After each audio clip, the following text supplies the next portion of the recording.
Magandang umaga sa Pilipinas. Magandang gabi din dito sa gitnang silangan. Kumusta mga kapwa kong OFW?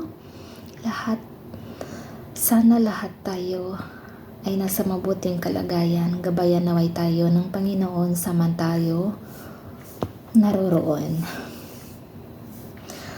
Yung mga nagbabalak dyan na mag-abroad, pag-isipan nyo muna kasi hindi basta-basta yung sugal na gagawin ninyo kapag kayo na ay isang OFW.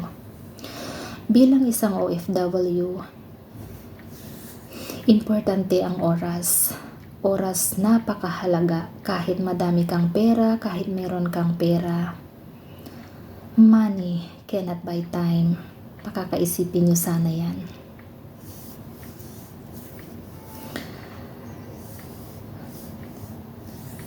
Dahil ang lumipas na oras ay nakaraan na at bilang isang OFW, we lose a lot of time na makasama ang ating mga pamilya, ang ating mga anak.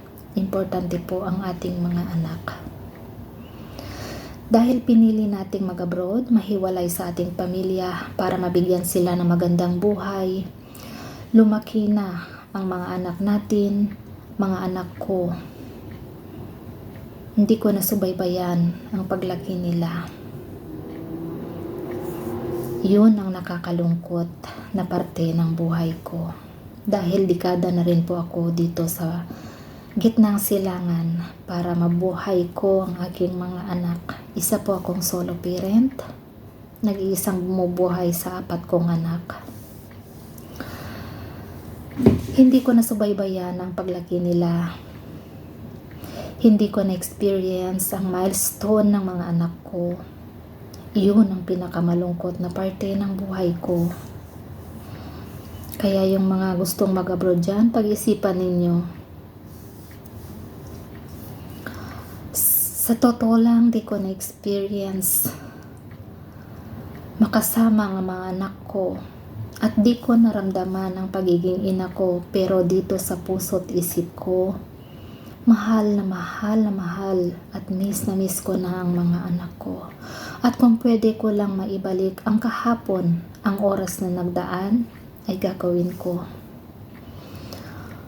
Gusto kong ma-experience o maranasan yung makasama sila sa mga school activities nila.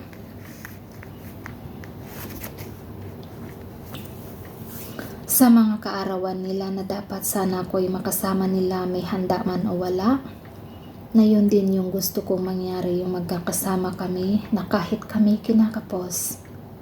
Pero wala, hindi yun nangyari dahil nagkakalayo kami ng mga anak ko. Mahirap man, pero kailangan magtiis. Kailangan kong magsakripisyo para sa kanila at kailangan din silang magtiis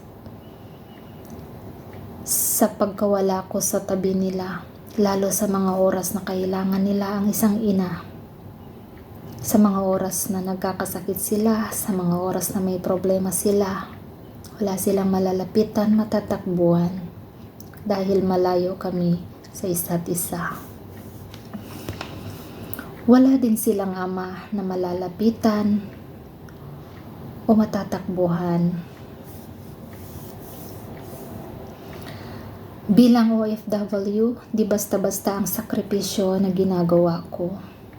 Bagamat may bibigay ko yung ibang pangangailangan nila kapalit ng oras, lahat ng oras na nawala ako sa tabi nila. Bilang ina, kailangan kong mag-isip ng parahan para buhayin sila. Matustusan ang ibang pangangailangan nila, lalo sa pag-aaral nila at lalo din sa kalagayan namin mag-iina na isang kayod, isang tuka.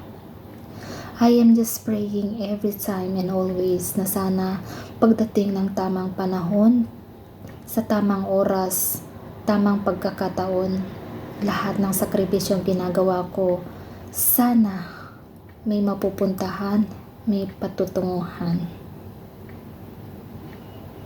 So, salamat. Ingat as always. God bless us all. Thank you sa mga masugid kong taga-suporta sa mga videos ko na kahit ito'y nakaka-boring, walang kadala-dala ng kasiyahan man lang. Pero maraming salamat pa rin po sa inyong lahat.